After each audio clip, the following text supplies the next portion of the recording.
Hello दोस्तों, आज हम बात करेंगे कि कॉजेज़ ऑफ कंप्रेसर ओवरहीटिंग।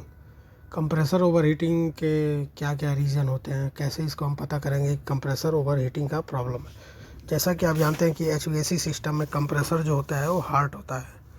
ये हार्ट मतलब जैसे हमारा एक बॉडी है, बॉडी में हार्ट का काम क्या है? ब्लड को सर्कुलेट करना, पूरे बॉडी में इसको सर्कुलेशन करता है हार्ट के द्वारा। तो ऐसे ही रेफ्रिजरेशन साइकिल में कंप्रेसर जो होता है हार्ट होता है। वो पूरे रेफ्रिजरेशन साइकिल में रेफ्रिजरेंट को फ्लो कराता है, इसलिए उसको हार्ट बोलते हैं। कंप्रेसर में होता क्या है, वेपर रेफ्रिजरेंट को कंप्रेस करके उसके प्रेशर को ज़्यादा इंक्रीज करता है और हाई सुपर हीट में करके फिर इसको डिस्चार्ज करता है कंडेंसर के साइड। इवेपरेटर के साइड सक्शन करता है, फिर लो प्रेशर पे और फिर इसको हाई प्रेशर पे इसको डिस्चार्ज करता है कंडेंसर के साइड। तो ये काम होता है कंप्रेसर का। अब इसमें हम बात करेंगे sign that compressor is overheating. कैसे हमें पता करेंगे कि कंप्रेसर ओवर हीटिंग हो रहा है और क्या क्या रीज़न हो सकते हैं कंप्रेसर ओवर हीटिंग के। तो पहला हम बात करते हैं कि क्या क्या साइन है कंप्रेसर ओवर हीटिंग के। तो उसमें पहला है कि नॉर्मली कंप्रेसर स्टार्ट नहीं होगा। कंप्रेसर जो है वो नॉर्मली स्टार्ट नहीं होगा। जैसे एक साइकिल है, 5 मिनट चलेगा, 10 मिनट रुकेगा, फिर 5 मिनट चलेगा। लेकिन 10 मिनट रुकने के जगह पे, जैसे इसका साइकिल है 5 मिनट चलेगा, 10 मिनट रुकेगा, फिर 5 मिनट चलेगा। लेकिन इसका साइकिल जो है ना, 10 मिनट रुकने के जगह पे ये 15 मिनट रुकेगा। मतलब रुकने का टाइम जो है इसका बढ़ जाएगा, क्योंकि ये इसकी हीटिंग ज़्यादा हो गई है। तो हीटिंग ज़्यादा हो गई, जब तक ये कूल नहीं होगा तब तक ये चलेगा नहीं। तो वही चीज़ है कि इसके रुकने का साइकिल जो होगा ना वो ज़्यादा हो जाएगा। तो इसका मतलब ये है कि इसके इंटरनल पार्ट को कूल होने में ज़्यादा टाइम लग रहा है, इसलिए ये फिर ऑन नहीं होगा अपने प्रॉपर टाइमिंग के हिसाब से, प्रॉपर साइकिल के हिसाब से। तो पहला ये हो गया। इसमें फिर दूसरा ये हो गया कि सर्किट ब्रेकर ट्रिप होगा। जैसे करंट फ्लो हम कंप्रेसर में कराते हैं तो वहाँ पे एक सर्किट ब्रेकर लगा देते हैं। सर्किट ब्रेकर हम इसलिए लगाते हैं कि जैसे प्रॉपर अगर करंट नहीं ले रहा है, एम्स बराबर नहीं ले रहा है या कुछ प्रॉब्लम आ रही है, तो ये कंप्रेसर को जलने से बचाएगा, ट्रिप हो जाएगा पहले ही।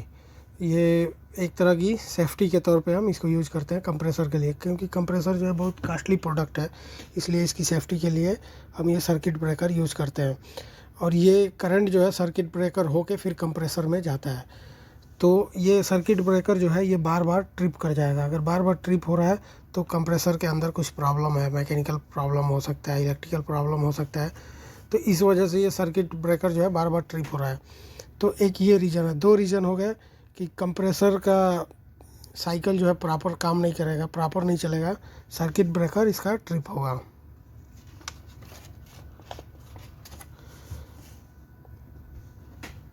अब तीसरा बात करते हैं oil related issue. Oil related issue क्या होगा? अगर कंप्रेसर से एबनॉर्मल साउंड आ रहा है, इसका मतलब कि लुब्रिकेशन प्रॉपर नहीं हो रहा है। इसका मतलब है कि लुब्रिकेशन जो है वो प्रॉपर नहीं हो रहा है, मैकेनिकल पार्ट जो है वो उनके बीच का फ्रिक्शन जो है ज़्यादा आ रहा है। तो इसलिए ये प्रॉब्लम हो सकता है। इसमें क्या होता है कि कंप्रेसर से ऑयल के जलने की स्मेल आ रही है, आ रही होती है। क्या होता है कि ऑयल की क्वालिटी या क्वांटिटी पूरा नहीं होता है, प्रॉपर नहीं होता है, तो लुब्रिकेशन ठीक से नहीं हो पाता। लुब्रिकेशन ठीक से नहीं हो पाता है तो ये प्रॉब्लम आती है। तो ये तीन साइन आपको मैंने बता दिया, ये तीन साइन है जिससे कि हम पता कर सकते हैं कंप्रेसर ओवरहीटिंग हो रहा है कि नहीं। अब इसके रीज़न क्या है? रीज़न क्या है कंप्रेसर ओवरहीटिंग के? तो इस बारे में भी बात करना ज़रूरी है, क्योंकि अगर कंप्रेसर ओवरहीट हो रहा है, इस प्रॉब्लम को हमें सॉल्व करना है। तो कैसे हम सॉल्व करेंगे? पहले वो हमें रीज़न पता होगा तभी तो सॉल्व कर सकते हैं। तो हम रीज़न के बारे में बात करेंगे, कॉजेज़। पहला है कि लो सक्शन प्रेशर। लो सक्शन प्रेशर में ये हो सकता है, ये एक मेन रीज़न होता है ओवरहीटिंग का, लो सक्शन प्रेशर। मतलब कि high compression ratio. High compression ratio low suction pressure की वजह से होता है। लो सक्शन क्यों हो सकता है? मीटरिंग डिवाइस या एक्सपेंशन वाल्व में फॉल्ट हो, रेफ्रिजरेंट कम हो, स्ट्रेनर ब्लॉक हो, तो लो सक्शन प्रेशर आ सकता है। वैसे टाइम पे ओवरहीटिंग की प्रॉब्लम आएगी। पहला हो गया। फिर दूसरा क्या होगा? डिस्चार्ज प्रेशर ज़्यादा हो। डिस्चार्ज प्रेशर ज़्यादा होने की वजह से भी कंप्रेसर ओवरहीटिंग का प्रॉब्लम आ सकता है। इसका डिस्चार्ज प्रेशर ज़्यादा होने के क्या क्या रीज़न हो सकते हैं? कंडेंसर कॉइल जो हो डर्टी हो, मतलब ब्लॉकेज हो, कंडेंसर कॉइल में ब्लॉकेज हो, ओवरचार्ज रेफ्रिजरेंट, उसके बाद से कंडेंसर फैन जो है उसकी स्पीड कम होगी तो भी ये प्रॉब्लम आएगी। या फिर कंडेंसर का साइज़ जो है वो लोड के हिसाब से ना बना हो, वो छोटा हो, उसकी साइज़ छोटी होगी तो भी प्रॉपर जो है ये रेफ्रिजरेंट कन्वर्ट नहीं होगा लिक्विड में, वहाँ पे भी ये प्रॉब्लम आएगी, डिस्चार्ज प्रेशर हाई होगा।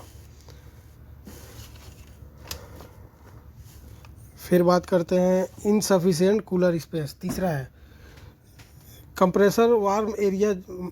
कंप्रेसर का एरिया जो होता है, अगर उस एरिया में सफिशिएंट स्पेस ना हो, प्रॉपर कूलिंग होने की जगह ना हो, मशीन ऐसी जगह इंस्टॉल हो जहाँ एयर का सर्कुलेशन ना हो, वेंटिलेशन ना हो, तो भी ये प्रॉब्लम आ सकती है, कंप्रेसर वहाँ भी हीट हो सकता है। इसलिए हमें ऐसी जगह पे इंस्टॉल करना चाहिए जहाँ पे प्रॉपर वेंटिलेशन हो, एयर सर्कुलेशन हो, क्योंकि ये गर्म ना होने पाए। चौथा पॉइंट है part are old or closed. जैसे कंप्रेसर क्या है, कंप्रेसर अगर बहुत पुराना हो जाता है तो उसके बेसिक फंक्शन सक्शन डिस्चार्ज ये जो होते हैं, इसको कंप्लीट करने के लिए उसको ज़्यादा वर्क करना पड़ता है। ज़्यादा वर्क करने की वजह से इसमें ओवरहीटिंग का भी प्रॉब्लम आ सकता है। फिर पांचवा पॉइंट है ज़्यादा यूज होने पे भी हीटिंग प्रॉब्लम होती है, ज़्यादा यूज होने से भी हीटिंग प्रॉब्लम हो सकती है। सातवां है एम्बिएंट टेम्परेचर। अगर जहाँ पे हमने इंस्टॉल कर रखा है, जहाँ पे हमने एसी को इंस्टॉल कर रखा है, अगर वहाँ का एम्बिएंट टेम्परेचर बहुत ज़्यादा होगा तो भी ये प्रॉब्लम आएगी, कंप्रेसर ओवरहीटिंग का प्रॉब्लम आएगा।